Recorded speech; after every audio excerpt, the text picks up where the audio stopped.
Hello बच्चों। Carbonates compound में हमने पढ़ रहे थे होमोलोगस सीरीज। और आशा करते हैं वो वीडियो आप लोग को बहुत अच्छा लगा, समझ में आया होगा। अगर वहाँ तक क्लियर है, लेक्चर नंबर 7 तक आपने देख लिया है, तो ये हमारा आ चुका है लेक्चर नंबर 8। और यहाँ हम पढ़ने वाले हैं IUPAC नोमेनक्लेचर। बोले तो सिंपल है ना। पहली बात तो आप नोट कॉपी निकाल लीजिए, है ना, नोट कॉपी लेके बैठ जाइए। और जो भी अभी बताने वाले हैं, क्योंकि ये सबसे मेजर टॉपिक है ना।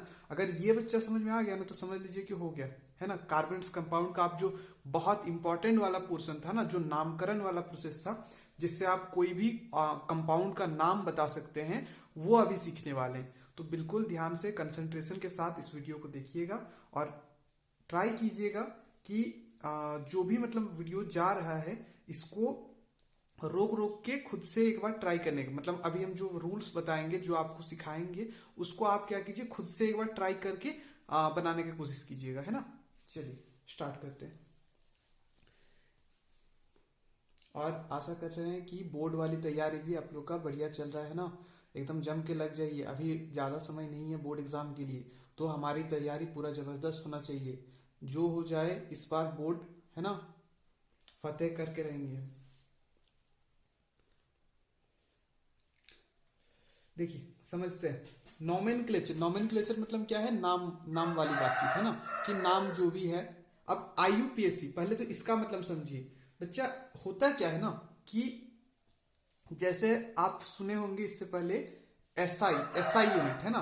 तो SI यूनिट में क्या बातचीत होता था सर? SI यूनिट में होता था कि मतलब जो भी एक यूनिट होगा, वो हर जगह पे एप्लीकेबल होगा। जैसे हम एक स्टैंडर्ड यूनिट रख देते हैं ना, कि ये इसका स्टैंडर्ड रहेगा, वैसे ही जो भी नोमेनक्लेचर रहता है, वो एक स्टैंडर्ड वैल्यू सेट करता है। मतलब इस दुनिया का कहीं पर भी आप चले जाइए, जो कार्बन कंपाउंड है, वो कार्बन कंपाउंड का नाम भैया वही माना जाएगा, है ना। हर जगह अलग अलग नाम नहीं रहेगा, बस जो एक नाम है वही हर जगह वैलिड रहेगा। लेकिन उसके लिए कुछ रूल्स बनाए गए हैं, कुछ मतलब रेगुलेशंस हैं, जो आपको मान के चलना पड़ेगा, और उसी स्टैंडर्ड पे आपका नाम रखा जाएगा। ओके, सबसे पहले तो IUPAC का नाम फुल फॉर्म जान लीजिए। IUPAC बोले तो इंटरनेशनल, है ना, I for international union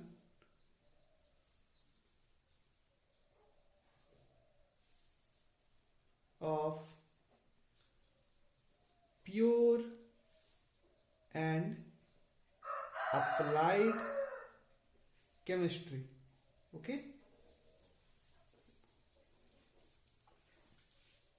applied chemistry. अभी बच्चा समझते हैं ये क्या होता है। एक मतलब संगठन है जो क्या करता है, पूरा मतलब वर्ल्ड के जितने भी साइंटिस्ट लोग हैं, सब एक जगह पे इकट्ठा हुए, और सबने ये डिस्कस किया कि एक स्टैंडर्ड सेट करेंगे, और इसी स्टैंडर्ड पे सब बातचीत होगा, है ना। अब सुनिए, ये क्या किया, तो IUPAC का काम क्या किया, ये एक स्टैंडर्ड नेम रखा, है ना। हर एक किसी का एक अलग अलग, जैसे ब्यूटेन है ना, मीथेन है, तो वैसे सबका एक अलग अलग स्टैंडर्ड रखा नाम रखने का। It gives a standard name, जो कि क्या हर जगह पे एप्लीकेबल होगा, ठीक है, which is applicable everywhere. Okay,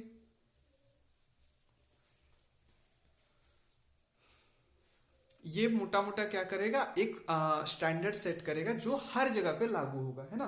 तो सबसे पहले तो बच्चा जान लीजिए इससे एसोसिएट होने वाला चीजें क्या क्या है, फिर हम समझेंगे इसका नामकरण का रूल्स क्या है ना। सबसे पहले इससे एसोसिएटेड जो भी टर्म्स है, उसको पहले डिटेल में समझ लीजिए। तो मेनली तो यहाँ पे देखिए, सब्सटीट्यूएंट का काम आता है ना। कौन क्या होता है सबके बारे में हम बताएंगे। सब्सटीट्यूएंट्स का काम आता है, और किसका रोल रहता है, एक तो सब्सटीट्यूएंट का, एक आपका आएगा वर्ड रूट, है ना, जो हम सिखा चुके हैं कैसे। एक कार्बन रहेगा तो मेथ, दो कार्बन रहेगा तो एथ, तीन कार्बन रहेगा तो प्रोप, है ना, उसी तरीके से। और क्या आपको देखना पड़ेगा, टाइप ऑफ बॉन्ड मतलब डबल बॉन्ड है, ट्रिपल बॉन्ड है, सिंगल बॉन्ड है, क्या है। और क्या देखना पड़ेगा आपको इससे एसोसिएटेड, मतलब अगर मान लेते हैं कि कोई चीज 2 बार है या 3 बार है तो उसके लिए हम लोग डाई, ट्राई, टेट्रा ये सब टर्म्स के बारे में जानेंगे। और क्या फंक्शनल ग्रुप का भी बारे में समझेंगे, है ना। ये सारा चीज इन्वॉल्व करेगा, है ना, इसीलिए हम सबको एक ही बार में बता दे रहे हैं फंक्शनल ग्रुप। अब सब्स्टिट्यूएंट में क्या किया, तो सब्स्टिट्यूएंट में तो हम बता ही दिए थे कि जैसे आपका जितना भी एल्काइल ग्रुप है, सर एल्काइल ग्रुप किसको कहा जाता है बताएंगे, बस अभी जानिए एल्काइल ग्रुप, है ना। एल्काइल ग्रुप जैसे CH3, C2H5 ये सब क्या है, जितने भी एल्काइल, ये सब ग्रुप को एल्काइल ग्रुप कहा जाता है, अभी बताएंगे उसके बारे में, है ना। और क्या जो आपका जैसे हेलोजन ग्रुप्स भी हैं, जैसे क्लोरीन, फ्लोरीन, ब्रोमीन, आयोडीन, है ना, जितना भी हेलोजन ग्रुप्स है इसका भी जो है ये सब्स्टिट्यूएंट के तरह ट्रीट किया जाएगा, है ना। जितना भी चाहे क्लोरीन का बात करें, ब्रोमीन का बात करें, आयोडीन का, ये कैसा, ये सब सब्स्टिट्यूएंट। सब्स्टिट्यूएंट मतलब ये सब जो चीज है ना इसको पहले लिखा जाएगा, है ना। ये जो है इसको पहले लिखा जाएगा, है ना। जो भी नेमिंग होगा उसमें सब्स्टिट्यूएंट का रोल पहले होगा। हम वैसे फॉर्मेट बता देंगे आपको क्या फॉर्मेट है लिखने का। अब वर्ड रूट ये तो पढ़ ही चुके हैं क्या सर, 1 के लिए मैथ होता है, 2 के लिए एथ होता है, 3 के लिए प्रोप होता है, ये सब तो पढ़ चुके हैं। बॉन्ड, बॉन्ड में क्या सिंगल रहेगा तो एन होगा, डबल रहेगा तो इन होगा, ट्रिपल रहेगा तो आइन होगा, ये सब भी पढ़ चुके हैं। और क्या डाई, ट्राई, टेट्रा, डाई मतलब 2, है ना, डाई बोले तो 2, ट्राई बोले तो 3, टेट्रा बोले तो 4, इसके बारे में बात करेंगे, ओके। और फंक्शनल ग्रुप में तो सब पढ़ ही चुके हैं। फंक्शनल ग्रुप में क्या होता है हमारा मेनली जो अगर बात करें तो क्या क्या आता है, कार्बोक्सिलिक एसिड, एल्डिहाइड, कीटोन और क्या अल्कोहल। तो अल्कोहल के लिए हम लोग क्या यूज करेंगे, ओल यूज करेंगे, है ना। एल्डिहाइड के लिए अल यूज करेंगे। और क्या जो कीटोन है उसके लिए क्या यूज करेंगे, ओन यूज करेंगे। अच्छा ये सब जो है ये सफिक्स में लगेगा, सफिक्स में, है ना। नहीं नहीं, एल्डिहाइड, इथेनॉल, अल्कोहल, हाँ ठीक है। और ओइक एसिड, है ना, ये सारा जो वैल्यूज है मतलब जो भी नाम है ये सारा कहां पे लगेगा, ओइक एसिड किसके लिए, कार्बोक्सिलिक के लिए, ओन कीटोन के लिए, अल एल्डिहाइड के लिए, और ओल किसके लिए, अल्कोहल के लिए, है ना, अल्कोहल के लिए। ये हमने पिछला क्लासेस में अच्छे से डिटेल में बात कर चुके थे, है ना। देखिए अगर हम आपको दिखाए तो यहाँ पे ये देखिए अल्कोहल के बारे में, है ना, एल्डिहाइड के बारे में, आपका जो कीटोन है, कार्बोक्सिलिक एसिड है, सबके बारे में हमने डिटेल में बात कर चुके थे। अभी समझते हैं यहाँ पे, ये सब तो एसोसिएटेड चीजें हैं। अब इसमें सब्स्टिट्यूएंट किसको कहा जाता है, तो देखिए आपका कोई तो एक कार्बन चेन होगा। अब उस कार्बन चेन में अगर ये जो बाहर कुछ अगर अलग से निकला हुआ है ना, कोई भी अलग से ऐसे कार्बन अगर एक्स्ट्रा निकला हुआ है मेन कार्बन चेन से, मेरा वर्ड पे ध्यान दीजिएगा, मेन कार्बन चेन के अलावा जो बाहर में टंगा हुआ ऐसा दिख रहा है ना, ये इसको क्या माना जाएगा, इसको सब्स्टिट्यूएंट माना जाएगा, ओके। ये मेन कार्बन चेन क्या होता है वो भी समझाएंगे, लेकिन बस इतना जानिए कि मेन के अलावा जो बचेगा ना वो क्या माना जाएगा, वो सब्स्टिट्यूएंट माना जाएगा। अब वो सब्स्टिट्यूएंट कौन कौन हो सकता है, या तो एल्काइल हो सकता है या फिर हेलोजन ग्रुप हो सकता है। अब एल्काइल क्या होता है उसके बारे में थोड़ा समझिए, है ना। सब्स्टिट्यूएंट तो समझ गया, मेन चेन के अलावा, ये मान लीजिए आपका मेन चेन है, अब मेन चेन के अलावा जो अलग रह रहा है ये क्या होगा, आपका सब्स्टिट्यूएंट माना जाएगा, ब्रांच माना जाएगा, है ना। अभी समझिए जो आपका एल्काइल ग्रुप होता है उसके बारे में हम थोड़ा बात करते हैं, है ना। एल्काइल ग्रुप क्या होता है समझते हैं। देखिए जब कभी भी एल्केन, है ना, जब कभी भी आपका एल्केन से एक हाइड्रोजन हटा दिया जाएगा, मेरा ध्यान दीजिए, वर्ड को ध्यान दीजिए, एल्केन से एक हाइड्रोजन, सर एल्केन का जनरल फॉर्मूला क्या होता है, CnH2n+2। अब इसमें एक हाइड्रोजन हटा देंगे, मतलब ये +2 हो रहा है ना, तो +1 करते हैं, तब क्या एक बचेगा। मतलब CnH2n + 1। हाँ जी, यही तो ये जो बना ना, इसी को कहा जाता है एल्काइल ग्रुप। मतलब एल्केन से जब हम एक हाइड्रोजन को हटा देते हैं तब जो हमें मिलता है वो क्या होता है, एल्काइल ग्रुप। तो इसका जनरल फॉर्मूला क्या होगा, जनरल फॉर्मूला जान लीजिए इसका, CnH2n + 2 होता है ना, CnH2n + 2। एग्जाम्पल में जैसे आपका मीथेन है ना, तो मीथेन का फॉर्मूला क्या होता है सर, CH4। लेकिन अगर हम यहां से एक हाइड्रोजन को हटा दे, यहां कितना है हाइड्रोजन, 4 है ना, तो 4 हाइड्रोजन में एक हाइड्रोजन अगर हटा देंगे तो क्या बचेगा, CH3। अब इसी CH3 को क्या कहा जाएगा, बस नाम में थोड़ा सा चेंज है, मिथाइल, क्योंकि ये एल्काइल ग्रुप है ना, आइल, इसलिए YL लास्ट में लग जाएगा। अगर मेथ एक कार्बन है और 3 हाइड्रोजन है तो मिथाइल। एक यहां 2 कार्बन अगर होता, जैसे ये C2H6, ये क्या होता है, ये होता है इथेन। लेकिन वही अगर इससे हम एक हाइड्रोजन को हटा दे तो क्या बचेगा, C2H5 है ना, C2H5। अब इसको क्या मानेंगे, एथ जो रूट वर्ड है, और बस आइल लगा देंगे, YL, तो इसका नाम क्या हो गया, इथाइल। वैसे ही C3H7, इसका नाम क्या हो जाएगा, प्रोपाइल। वैसे ही C4H9, इसका नाम क्या हो जाएगा, ब्यूटाइल। ठीक है, कुछ इस तरीके से एल्काइल ग्रुप होता है। मेन है एल्केन से जब हटा देंगे हम एक हाइड्रोजन का तो जो बना वो होगा मेरा एल्काइल ग्रुप। ओके, ठीक है। अब रूट वर्ड के बारे में तो पता ही है ना, टाइप्स ऑफ बॉन्ड ये भी पता है, डाई ट्राई टेट्रा ये थोड़ा अलग है, ये बताएंगे। फंक्शनल ग्रुप हमने पढ़ चुका है ना, ये तो उसके सफिक्स है जो कि हम लगाएंगे नेमिंग में। ओके, ठीक है। अभी बात करते हैं बच्चा, हेडिंग दीजिए, ये सब चीज तो है। अब बात करते हैं फॉर्मेट, है ना। ध्यान से देखिएगा, फॉर्मेट इज द की। अगर ये चाबी आप अगर पकड़ लिए है ना, तो हर तालाब खुल जाएगा। अब मतलब जितना भी क्वेश्चन आ जाएगा, ये फॉर्मेट अगर आपको पकड़ में आ गया कि अच्छा ये इस फॉर्मेट में रहेगा, तो आप कोई भी नोमेनक्लेचर आप आपको दे देगा, आप बना लीजिएगा। लेकिन फॉर्मेट पकड़ में आना चाहिए, इसीलिए ध्यान से देखिए, format of writing naming in naming of लिखते हैं, ऑफ IUPAC है ना। IUPAC नेमिंग लिखने के लिए क्या फॉर्मेट है, तो देखिए सिंपल एकदम नॉर्मल सा फॉर्मेट है, उतना हाईफाई नहीं है ना। क्या है, सबसे पहले आपको ये ध्यान में रखना है कि पोजीशन ऑफ सब्स्टिट्यूएंट आपको सबसे पहले बताना पड़ेगा, है ना। वो सब कुछ समझ में आएगा कहाँ क्या लगेगा। उसके बाद आपको देना पड़ेगा नेम ऑफ सब्स्टिट्यूएंट, मतलब जो सब्स्टिट्यूएंट है, जैसे अगर इथाइल रहेगा तो इथाइल लिखेंगे, प्रोपाइल रहेगा तो प्रोपाइल लिखेंगे, जो रहेगा उसका नाम लिखना पड़ेगा, है ना। Name of substituent. उसके बाद क्या लिखेंगे, उसके बाद लिखेंगे रूट वर्ड, है ना। उसके बाद क्या लिखेंगे, रूट वर्ड, मतलब जितना नंबर ऑफ कार्बन रहेगा, अभी ध्यान से सुनिएगा, है ना, अभी हम जो बोलने वाले हैं, रूट वर्ड में सिर्फ और सिर्फ मेन चेन का कार्बन को ही गिनना है। आई रिपीट, रूट वर्ड में सिर्फ और सिर्फ मेन चेन जो बनेगा उसमें जितना कार्बन रहेगा सिर्फ उसको गिनना है। मान लेते हैं आप ये, है ना, यहां पे आप देखिए, यहां मेरा मेन चेन ये है। अब मेन चेन में 4 कार्बन है, लेकिन सर हमें तो दिख तो 6 कार्बन रहा है, तो 6 कार्बन आपको नहीं समझना है कि 6 होगा, ये 4 को मेन में माना जाएगा, तो 4 के हिसाब से आपको रूट वर्ड बैठाना पड़ेगा, है ना। ये देखना पड़ेगा कि आपका मेन कार्बन चेन क्या है ना। अभी समझाएंगे वो कैसे मेन कार्बन चेन को निकालना है, वो भी बताएंगे।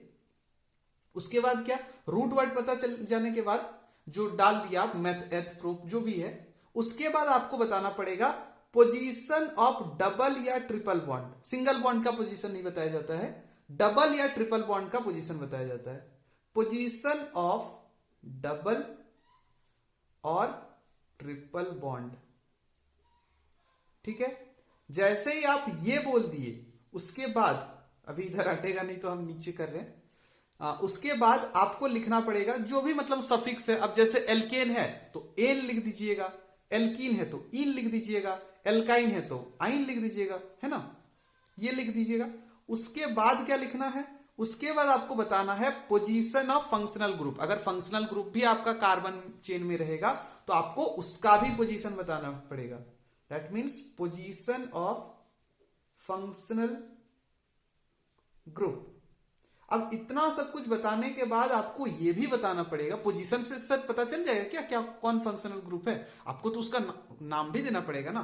तो हम क्या करेंगे, पूरा नाम तो नहीं लिखेंगे कि अच्छा अल्कोहल, ऐसे पूरा तो नहीं लिख देंगे, हम बस उसका सफिक्स को यूज करेंगे जो कि हम यहाँ पे लिखा है। देखिए अल्कोहल के लिए ओल, एल्डिहाइड के लिए अल, है ना, कीटोन के लिए ओन, कार्बोक्सिलिक एसिड के लिए ओइक एसिड। तो बस उसी जो भी आपका मतलब फंक्शनल ग्रुप रहेगा उसका सफिक्स को आपको बैठा देना है, मतलब सफिक्स ऑफ क्या, फंक्शनल ग्रुप। ठीक है, ये प्लस होगा, है ना, ऐसे ऐसे पूरा कहानी चलेगा। ठीक है, ये है पूरा फॉर्मेट।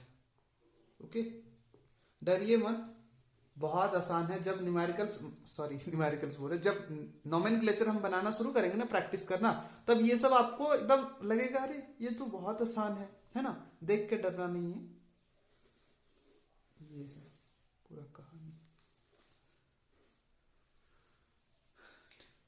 हम फिर से समझा रहे हैं, देखिए सबसे पहले पोजीशन ऑफ सब्स्टिट्यूएंट, मतलब जो भी आपका एल्केन, एल्कीन या क्लोरीन, ब्रोमीन जो भी रहेगा वो किस पोजीशन पे है उसको आपको बताना पड़ेगा। उसके बाद जो नाम है, जो मतलब सब्स्टिट्यूएंट लगा उसका नाम लिखेंगे। फिर रूट वर्ड मतलब मेथ, एथ, प्रोप जो भी है उसको रखेंगे। फिर क्या करेंगे, उसका पोजीशन देंगे, किसका, डबल या ट्रिपल बॉन्ड अगर रहेगा तो। अगर सिंगल बॉन्ड है तो कुछ पोजीशन देने की जरूरत नहीं है। फिर जो भी रहेगा, सिंगल बॉन्ड है तो एन लिखेंगे, डबल बॉन्ड है तो इन लिखेंगे, ट्रिपल बॉन्ड है तो आइन लिखेंगे। फिर क्या करेंगे, अगर फंक्शनल ग्रुप है, जरूरी नहीं कि फंक्शनल ग्रुप होगा ही, अगर रहेगा तो उसका पोजीशन बताना पड़ेगा। फिर उसके बाद फंक्शनल ग्रुप का सफिक्स जो है उसको रखना पड़ेगा। ये पूरा का पूरा फॉर्मेट है ना। अभी लेट ना करते हुए हम आगे बढ़ते हैं, है ना। अच्छा एक चीज जान लीजिए, है ना, ये रूल है या नोट करके ही लिख लीजिए, ये रूल तो नहीं बोलेंगे, नोट करके ही, है ना। आईयूपीएससी का मानना है, एक्चुअली आईयूपीएससी क्या हर जगह मतलब ऐसा सीन है कि कभी भी दो जो है ना, ध्यान से सुनिएगा, दो वॉवेल कभी एक साथ नहीं रहता है ना। आईयूपीएससी के हिसाब से मतलब ऐसा है कि दो वॉवेल एक साथ नहीं होते। वॉवेल क्या क्या होते हैं, ए, ई, आई, ओ, यू, है ना, ये क्या है, वॉवेल्स है।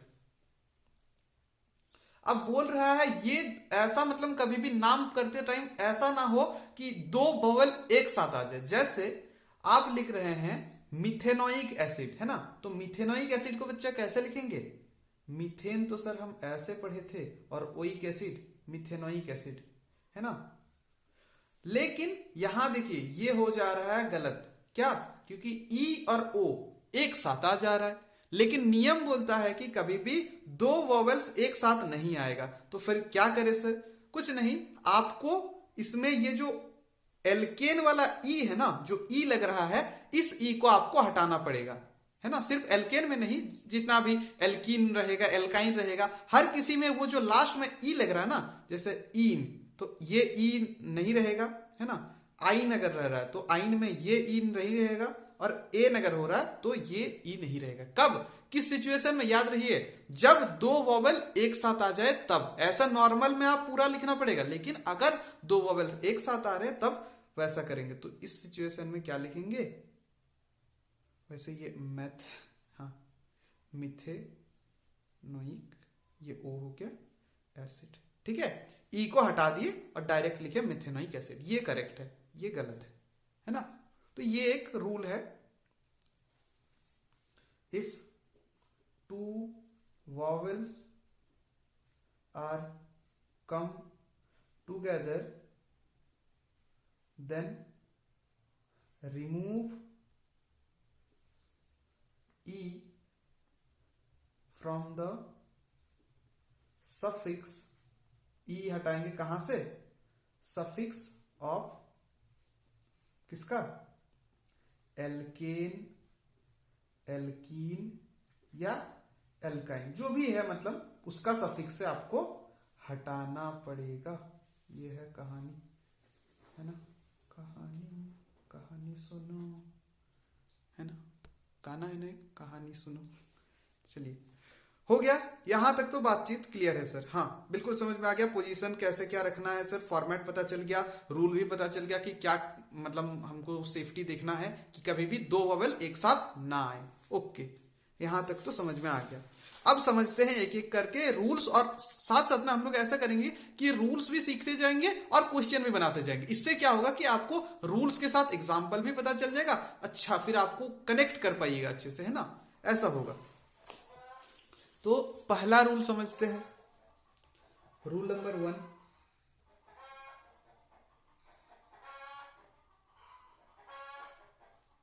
है ना। यहां तो पहली बात हेडिंग दे दीजिए, रूल्स ऑफ नोमेनक्लेचर। बिल्कुल आराम आराम से समझेंगे, कोई हड़बड़ी नहीं। नोमेनक्लेचर राइटिंग इन IUPAC, है ना।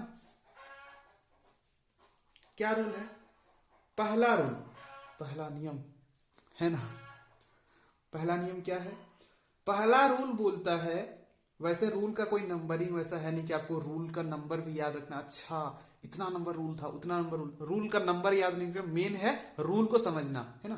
तो रूल क्या बोलता है, नियम क्या बोलता है कि आपको कभी भी मतलब नाम लिखना है किसी का भी, है ना, किसी का भी नहीं, कार्बन के कोई कंपाउंड है ना, तो उसमें सबसे पहले आपका काम ये रहेगा कि आप लॉन्गेस्ट कार्बन चेन को पकड़िए। सर मेन कार्बन चेन क्या उसी को कहते हैं, जी हाँ, आप जिसे मेन कार्बन चेन बोल रहे हैं ना, वही होगा सबसे लंबा होना चाहिए, लेकिन शर्त यही है कि जो आप कार्बन चेन मेन में मानिएगा वो सबसे लंबा होना चाहिए, है ना। पहले हम एक क्वेश्चन दिखाते हैं फिर हम रूल लिखते हैं, है ना। देखिए मेरे पास ये है, ओके, यहां पे, अच्छा हम हाइड्रोजन बच्चा नहीं लगा रहे हैं तो ये नहीं सोचना है कि अच्छा सर यहां तो हाइड्रोजन नहीं है, आप बाय डिफॉल्ट ये मान के चलिए कि यहां पे हाइड्रोजन लगा हुआ है ना, यहां पे हाइड्रोजन लगा हुआ है, यहां क्या होगा CH3, यहां CH2, यहां CH2, यहां CH2, यहां क्योंकि इधर एक लग रहा है तो यहां पे CH सिर्फ लगेगा और इधर CH3, है ना। बाय डिफॉल्ट हाइड्रोजन लगा हुआ है, आपको ये समझ जाना है, ओके। अब कितना हाइड्रोजन लगा हुआ है वो आप बॉन्डिंग के हिसाब से देख लीजिएगा। अगर कार्बन का मान लेते हैं कि यहां जैसे इस कार्बन का इधर एक बॉन्ड बनाओ, इधर एक बॉन्ड बनाओ, इधर एक बॉन्ड बनाओ, 3 बॉन्ड ऑलरेडी बना हुआ है, तो एक ही बॉन्ड के लिए जगह है तो एक हाइड्रोजन लगेगा। अगर इस कार्बन का बात करें तो यहां एक बॉन्ड है, यहां एक बॉन्ड है, 2 बॉन्ड इसका ऑलरेडी बना हुआ है, तो कार्बन तो सर टेट्रावैलेंसी शो करता है, मतलब 4 बॉन्ड पॉसिबल है, मतलब 2 बॉन्ड और एक्स्ट्रा बनाएगा, मतलब हाइड्रोजन यहां 2 रहेगा, ठीक है। जितना बॉन्डिंग बचा हुआ है उतना हाइड्रोजन लगेगा, बस इतना समझना है, ओके। अभी यहां पे ये CH3 है ना।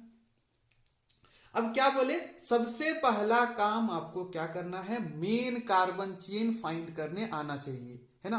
मेन कार्बन चेन कौन होगा, जो सबसे लॉन्गेस्ट होगा, सबसे लंबा होगा, मतलब नंबर ऑफ कार्बन उसमें ज्यादा होगा।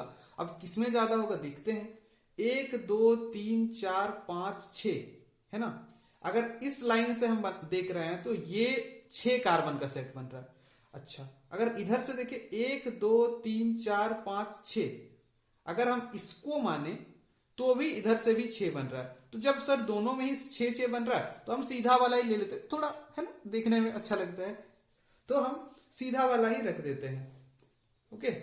सीधा वाला को मान लेते हैं मेन कार्बन। वैसे आप कोई दिक्कत नहीं था अगर आप ये वाला मानते ना, ब्लू पेन से दिखा दे रहे, देखिए अगर आप बच्चा ये वाला को भी मेन में मानते ना तो भी कोई दिक्कत नहीं था, क्यों, क्योंकि सर इसमें भी 6 है, इसमें भी 6 है, कोई दिक्कत वाली बात नहीं है, आपको जिसमें मानना है आप उसमें मानिए, है ना। लेकिन सीधा सीधा कोई हम प्रेफरेंस ज्यादा देंगे क्योंकि देखने में भी अच्छा रहेगा और आपको भी कोई दिक्कत नहीं होगा।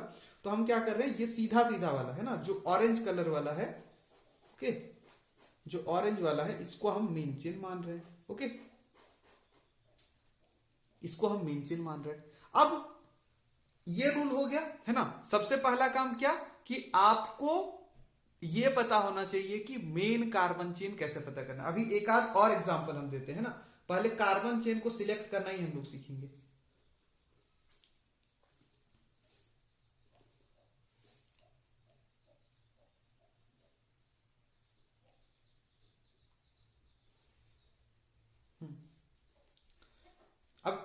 इसमें बताइए कौन सा हम मेन कार्बन चेन माने, है ना। यहाँ हाइड्रोजन नहीं है, डरिए मत, हाइड्रोजन है वहां छिपा हुआ है ना। एक तो हम इसको सीधा सीधा ऐसा मेन मान सकते हैं, या तो हम इसको मान सकते हैं। तो देखते हैं भाई किसमें ज्यादा कार्बन रहेगा उसी को मानेंगे। अब देखते हैं, अगर हम इसको मानेंगे सीधा सीधा को तो 1 2 3 4 5 5 कार्बन हो रहा है। और अगर इधर देखेंगे तो कितना हो रहा है, 1 2 3 4 5। नहीं, ध्यान से देखिए, क्या यहां एक कार्बन है? ना ना ना, इसको थोड़ा एक्सपैंड करना पड़ेगा। कैसे एक्सपैंड करेंगे? अगर आप एक्सपैंड करना चाहते हैं तो इसको ऐसे एक्सपैंड कर दीजिए। यहां 2 कार्बन है बच्चा, यहां 2 कार्बन है ना। इसको अगर हम इसी चीज को, यही चीज है, इसको हम एक्सपैंड करके ऐसे लिख दिए, ये हो गया CH2, ये हो गया CH3। ओके, अब देखते हैं किसको मेन कार्बन चेन माना जाए फिर सर। अगर सीधा सीधा रखते हैं तो 1 2 3 4 5, और अगर ऐसा करते हैं तो 1 2 3 4 5 6। अरे वाह, मतलब सर हम इसको मेन कार्बन चेन मानेंगे। क्यों? क्योंकि नंबर ऑफ कार्बन्स यहां क्या है, ज्यादा है। जिधर नंबर ऑफ कार्बन्स ज्यादा मिलेगा वो आपका मेन कार्बन चेन माना जाएगा। अच्छा, ऐसा बात है। तो फिर सर ब्रांच किसको मानेंगे? तो ये जो बाहर लटक गया ना, यही है सब्स्टिट्यूएंट बाबू। हम जो सब्स्टिट्यूएंट वर्ड बोल रहे हैं ना, ये बाहर में जो रह गया ना, मेन चेन के अलावा जो बच गया, ये क्या होगा, आपका सब्स्टिट्यूएंट होगा, है ना। अच्छा, यहाँ कुछ नहीं है, C है, मतलब ये क्या, ये CH3 है, क्योंकि एक ही बॉन्ड बना हुआ है ना, तो 3 तो बचा ही हुआ था, CH3 है। ओके, अभी एक आध और सिखाते हैं। जैसे हम मान लेते हैं इसी को बनाते हैं। जैसे यहाँ C2H5 है ना, और यहाँ पे CH3 है। अब सर क्या करें, मेन कार्बन चेन सर इसको मान ले क्या सीधा सीधा 1 2 3? ना ना, सीधा से बात बनेगा क्या? नहीं, इसको थोड़ा एक्सपैंड करते हैं, है ना। कैसे एक्सपैंड करेंगे? 1 2 3, ये जो है ना, इस सबको एक्सपैंड किया कीजिएगा। ये C2H5 है तो सर इसको हम C और C ऐसे लिख सकते हैं, 2 कार्बन है, और इधर भी ये C है। तो सर हम मेन कार्बन चेन ऐसे बना सकते हैं क्या?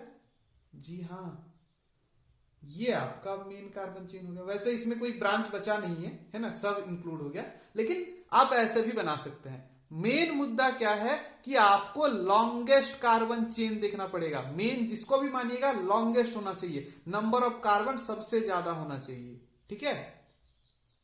अब सुनिए, सिचुएशन कभी कभी ऐसा भी आ जाता है कि आपको ड्रॉ वाला, है ना, मतलब आप ये भी कर सकते हैं वो भी कर सकते हैं। जैसे कि ये वाला हमारा आया था कि सर हम इसको भी मान सकते हैं इसको भी मान सकते हैं, तो उसमें आपका मर्जी, हम आपके ऊपर छोड़ दे रहे हैं उसको, है ना। क्योंकि नाम आप कुछ भी कर लीजिए, जब ड्रॉ वाला सिचुएशन आ रहा है ना, तो सर क्या दोनों के लिए अलग अलग नाम आएगा? नहीं, नाम सेम ही आएगा, बस आपका मानना के ऊपर है कि आप किसको मानिएगा मेन चेन, है ना। आप अगर इसको मानना चाहते हैं ब्लू वाले को, तो आप ब्लू वाले को मानिए, आप ऑरेंज वाले को मानना चाहते हैं तो आप ऑरेंज वाले को मानिए। लेकिन ये कब? जब ड्रॉ वाला सिचुएशन हो। मतलब ड्रॉ वाला मतलब जैसे सर अगर हम ब्लू वाला मानेंगे तो 1 2 3 4 5 6 इधर भी हो रहा। अगर हम ऑरेंज वाले को मानेंगे तो 1 2 3 4 5 6, तो इधर भी 6 आ रहा। जब ड्रॉ वाला सिचुएशन होगा तो आप कोई भी ले सकते हैं, लेकिन मेन प्रायोरिटी आपका यही रहना चाहिए, सबसे आपका मेन मतलब यही रहना चाहिए कि आप जो भी मेन कार्बन चेन मानिएगा वो सबसे लॉन्गेस्ट होना चाहिए, है ना। सबसे ज्यादा कार्बन उसी में इंक्लूड होना चाहिए,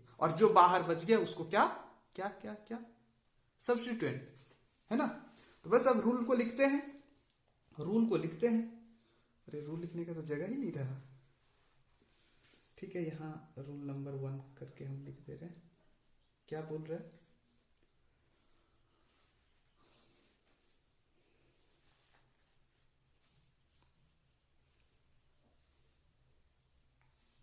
बोल रहा है सर फाइंड द, सबसे पहले काम क्या, find the longest carbon chain when it is in expanded state. हम देखिए इसी पे जोर दे रहे हैं, एक्सपैंडेड वर्ड को ध्यान दीजिए। एक्सपैंडेड मतलब जैसे ये समेटा हुआ था ना, इसको हम एक्सपेंड जब किए तब हमको ना मेन पता चला। तो आपको भी हमेशा यही करना है कि जो भी कार्बन चेन आप सिलेक्ट कीजिएगा उसको पहले फैला दीजिएगा। भैया तुम फैल जाओ, जितना फैलना है आप फैल जाइए, उसके बाद हम करेंगे काम। Okay, expanded state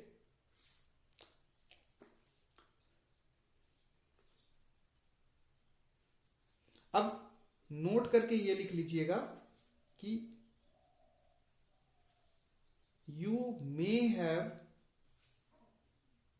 two options, मतलब ये वाला कंडीशन बच्चा, ये हम लोग किए ना, ऐसा वाला सिचुएशन आ सकता है। Two options on longest carbon chain, हमेशा नहीं आएगा, कभी कभी हो सकता है आ जाए कार्बन चेन। तो उस सिचुएशन में आप किसको मानिएगा? दोनों ही करेक्ट है ना, दे बोथ आर करेक्टेड। आप कोई भी ले लीजिए, वो आपके ऊपर है। ओके, आप मान लेते हैं ये है ना, ये है और एक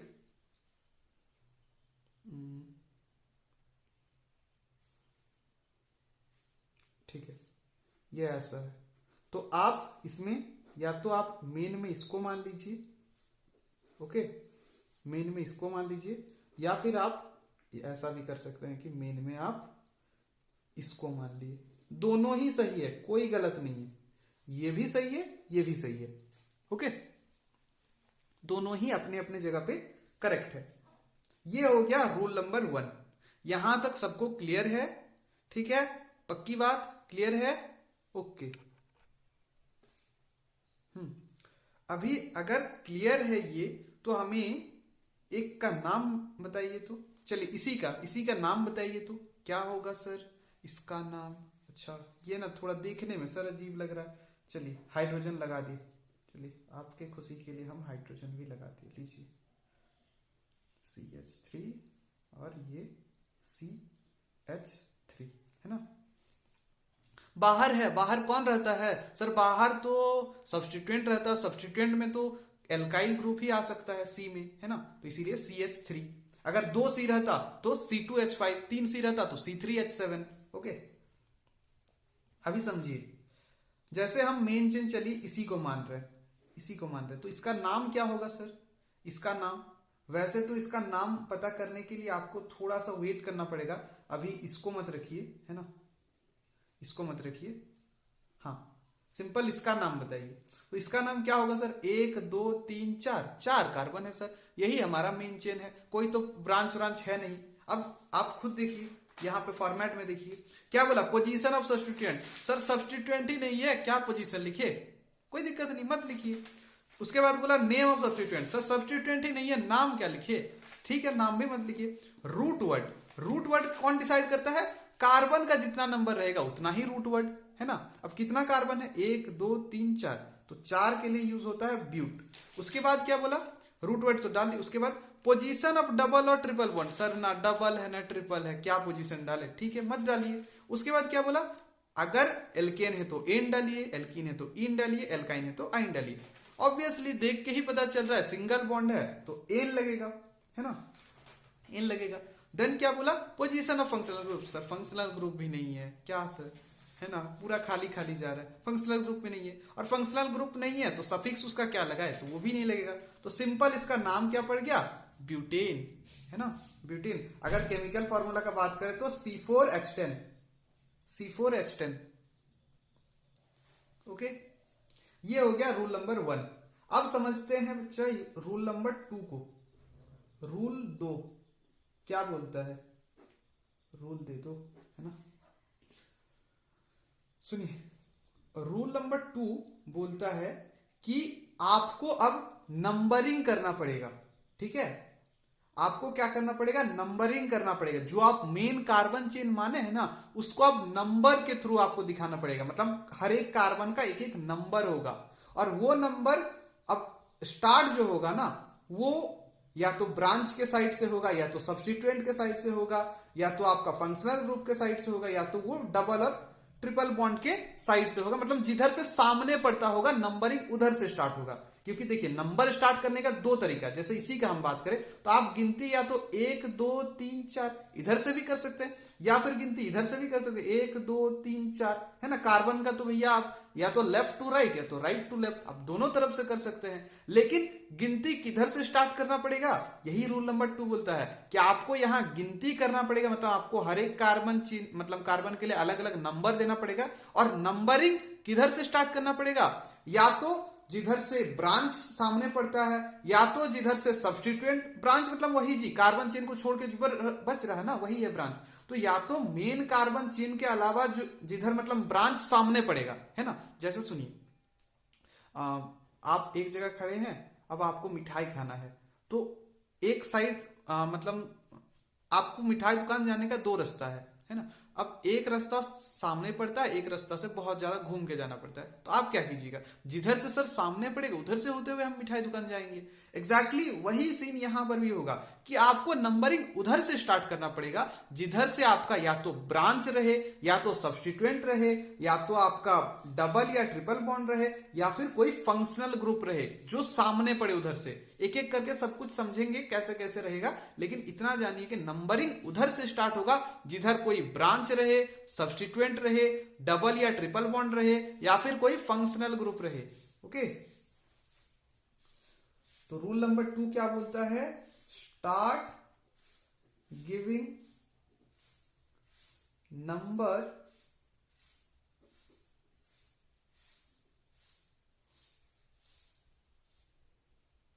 है ना, नंबर देना स्टार्ट कीजिए। और कहां से स्टार्ट होगा, which start from that side, उस साइड से, वेयर एनी ब्रांच,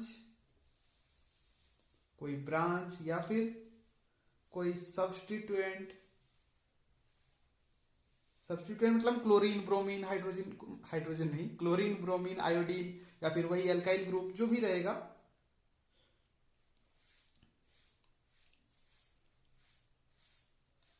या फिर कोई फंक्शनल ग्रुप,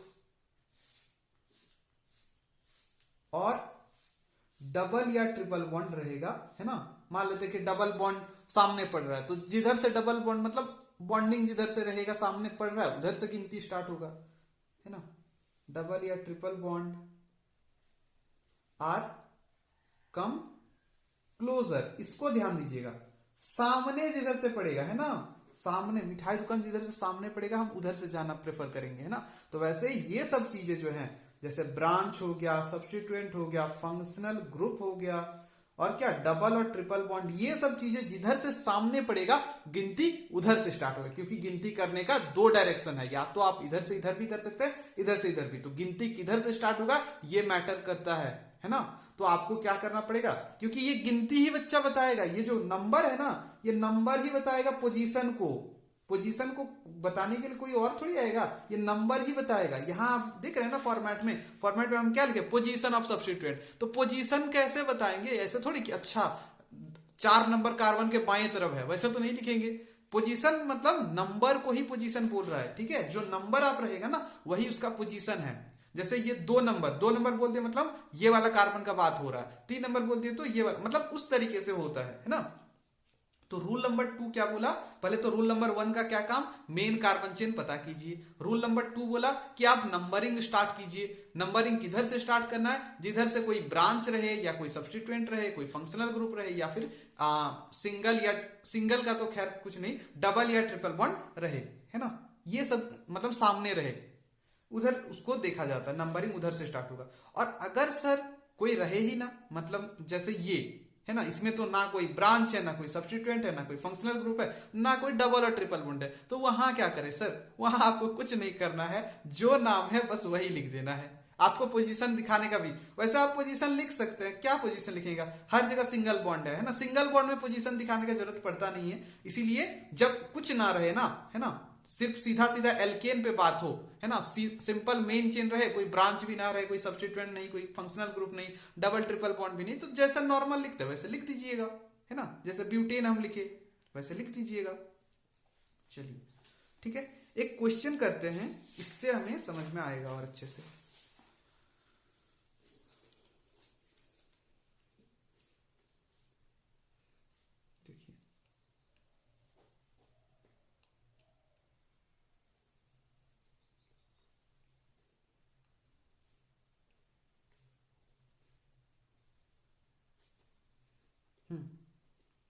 अब ये हमारा कार्बन, सर इसमें तो मेन चेन में यही आएगा, और तो बाहर में कोई दिख भी नहीं रहा कि मेन चेन। इसमें हाइड्रोजन एसोसिएटेड है ना, हाइड्रोजन। ये कैसे दिखेगा, अगर हाइड्रोजन जोड़ दिए तो ये CH3 होगा, है ना। ये C कार्बन 1 2 3 बॉन्ड बना चुका, मतलब एक हाइड्रोजन रहेगा। और क्या, ये भी 3 बॉन्ड बना चुका, मतलब एक हाइड्रोजन।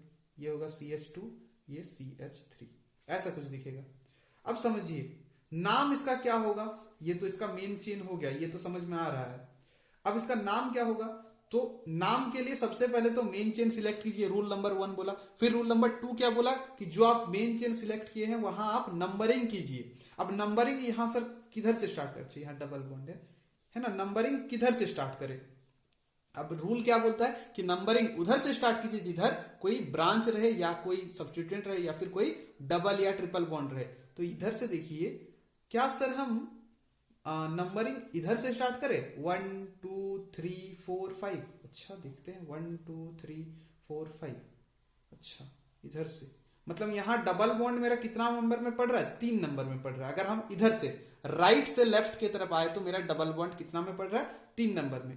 लेकिन वही अगर हम इधर से देखें 1 2 3 4 5, अगर हम लेफ्ट से राइट की तरफ देखें तो मेरा देखिए डबल बॉन्ड 2 नंबर में ही आ जा रहा है ना, 2 नंबर में ही आ जा रहा है। तो सर जब मेरा 2 नंबर में ही आ जा रहा है तो हम ये वाला क्यों राइट से लेफ्ट जाए, जब वहां राइट से लेफ्ट में मेरा 3 नंबर में आ रहा है, हम 2 नंबर को ही प्रेफर करेंगे। तो गिनती किधर से स्टार्ट होगा, अब लेफ्ट से कि राइट से, गिनती लेफ्ट से स्टार्ट होगा। क्यों, क्योंकि यहां डबल बॉन्ड सामने इधर से पड़ रहा है। तो 1 2 3 4 5 ये वाला नहीं चलेगा, है ना, ये नहीं चलेगा। अब क्या, ये तो सर गिनती हो गया। अब क्या, कैसे लिखना पड़ेगा, ध्यान से देखिए, ध्यान से कैसे नाम लिखना पड़ेगा। पहले फॉर्मेट देखिए, फॉर्मेट क्या बोला कि फॉर्मेट बोला पोजीशन ऑफ सब्स्टिट्यूएंट। सब्स्टिट्यूएंट ही नहीं है, मतलब ब्रांच कुछ है ही नहीं, ये तो मेन चेन है। इसके अलावा कुछ दिख रहा है, कोई लटका हुआ दिख रहा है बाहर में, नहीं, तो कोई सब्स्टिट्यूएंट है नहीं। नेम ऑफ सब्स्टिट्यूएंट भी नहीं होगा, रूट वर्ड होगा। कितना कार्बन है, 5 कार्बन है। 5 कार्बन के लिए रूट वर्ड क्या यूज करते हैं, पेंट यूज करते हैं। उसके बाद क्या, पोजीशन ऑफ डबल और ट्रिपल बॉन्ड। हाँ, अब डबल और ट्रिपल बॉन्ड का, डबल या ट्रिपल बॉन्ड, तो यहां देखिए डबल कितना, डबल बॉन्ड कितना में आ रहा है, 2 नंबर में आ रहा है। तो आपको यहां ऐसे डैश देना है ना, नंबर और अल्फाबेट के बीच में हमेशा डैश दिया जाता है। ये टी अल्फाबेट है ना, और 2 क्या है, नंबर है, तो ऐसे डैश 2, उसके बाद और एक डैश दीजिएगा। और क्या, क्योंकि डबल बॉन्ड है तो डबल बॉन्ड के लिए अब क्या, पोजीशन दे देने के बाद क्या होता है, एल्केन एल्कीन एल्काइन जो है उसको लिखा जाता है। तो क्योंकि डबल बॉन्ड है तो इन लिखेंगे, है ना, इन लिखेंगे। और कुछ है क्या, फंक्शनल ग्रुप पोजीशन नहीं होगा, सफिक्स ऑफ फंक्शनल ग्रुप नहीं होगा, है ही नहीं, होगा क्या, है ना। तो इसका नाम क्या हो गया, पेंट 2 पे इन, है ना, पेंट 2 पे इन। ये डैश देना जरूरी है ना, ये नोट कर लीजिएगा कि नंबर्स, है ना, नंबर के बीच में कॉमा रहेगा। 2 नंबर के बीच में संबंध किसका रहेगा, कॉमा का रहेगा। और नंबर और अल्फाबेट के बीच में संबंध कैसा रहेगा, अल्फाबेट का, मतलब डैश का रहेगा, ठीक है, ये याद रखना है। नंबर, 2 अलग अलग नंबर के साथ अगर संबंध बताया जाए तो वो कॉमा में दिया जाएगा, और नंबर और अल्फाबेट के बीच में जो है वो डैश से दिया जाएगा। ओके, जैसे यहां पे हम देखिए डैश से दिए, टी एक अल्फाबेट है, 2 एक नंबर है, तो हम बीच में डैश दिए। वैसे ई एक अल्फाबेट है, 2 एक नंबर है, तो यहां पे हम डैश दिए। तो इसका नाम क्या हो गया, पेंट 2 इन। ओके, वैसे ही और एक एग्जांपल करते हैं। जैसे हमारा ये रहा, है ना, एक बार वीडियो को रोकिए और खुद से ट्राई कीजिए, है ना, खुद से एक बार ट्राई कीजिए क्या होगा। तो सर यहां नंबरिंग किधर से स्टार्ट करें, किधर से, है ना, अगर हम लेफ्ट से राइट में जाए तो मेरा ये ट्रिपल बॉन्ड है, ट्रिपल बॉन्ड मेरा 2 नंबर में आ रहा है। अच्छा, हम राइट से लेफ्ट में आए तो फिर भी सर मेरा ट्रिपल बॉन्ड 2 में आ रहा है, तो कोई दिक्कत नहीं है। अब जब सेम बात आ गया है, अब मान लीजिए मिठाई दुकान, इधर से भी उतना ही पड़ेगा, उधर से भी उतना ही पड़ेगा, तो वो आपका मर्जी, आपको जिधर से जाना है आप उधर से जाइए, कोई आपको रोक टोक नहीं है। रूल तो तब लगेगा जब मतलब कोई स्पेशल कंडीशन रहेगा। अब यहां तो दोनों ड्रॉ, मैच ड्रॉ, तो आप कोई भी कर लीजिए, आप लेफ्ट टू राइट जाइए, राइट टू लेफ्ट जाइए, कहीं कोई दिक्कत नहीं है। हम चलिए राइट से लेफ्ट आते हैं, लेफ्ट टू राइट नहीं जाते, हम राइट से लेफ्ट आते हैं, ठीक है सर, कोई दिक्कत नहीं। अब क्या फॉर्मेट हमेशा देखते रहिए। हम तो बोलेंगे ना कि फॉर्मेट को एक छोटा सा कागज में लिख के रहिए और ऐसा पकड़ के रखिए, और तो जब बना रहे हैं तो फॉर्मेट एक बार देखिए, फिर नाम लिखना शुरू कीजिए, है ना। बिना फॉर्मेट के नाम लिखना मत जाइए। ये फॉर्मेट अगर याद हो गया तब तो बस बल्ले बल्ले, है ना। क्या है पोजीशन ऑफ सब्स्टिट्यूएंट, सब्स्टिट्यूएंट नहीं है, हट गया ये। नेम ऑफ सब्स्टिट्यूएंट नहीं है। रूट वर्ड है, रूट वर्ड कितना का, 4 कार्बन है तो ब्यूट का रूट वर्ड। और क्या सर पोजीशन ऑफ डबल या ट्रिपल बॉन्ड मांगता है, तो ट्रिपल बॉन्ड तो है, कितना में है, 2 नंबर में है। पहले वाला को गिनना है, सुनिए 3 नहीं गिन लेना है, पहले वाला को गिनना है जो पहला कार्बन के साथ अटैच हो रहा है ना। तो 2 डैश क्यों लगेगा हम बता दिए, क्या नंबर और अल्फाबेट के बीच में डैश लगता है, तो ब्यूट 2 फिर डैश लगेगा। और क्या, क्योंकि ट्रिपल बॉन्ड है, ट्रिपल बॉन्ड में उसके बाद क्या बोल रहा है, आइन रहेगा, है ना, आइन। उसके बाद तो क्या फंक्शनल ग्रुप है, नहीं तो फंक्शनल ग्रुप के बारे में कुछ जानकारी नहीं देना है, नहीं तो इसके बाद इसके पीछे लिखते। ओके, तो इसका नाम क्या हो गया, ब्यूट 2 आइन।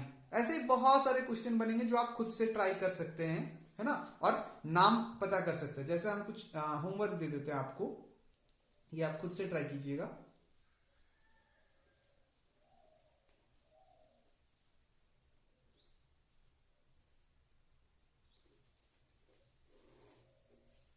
ओके,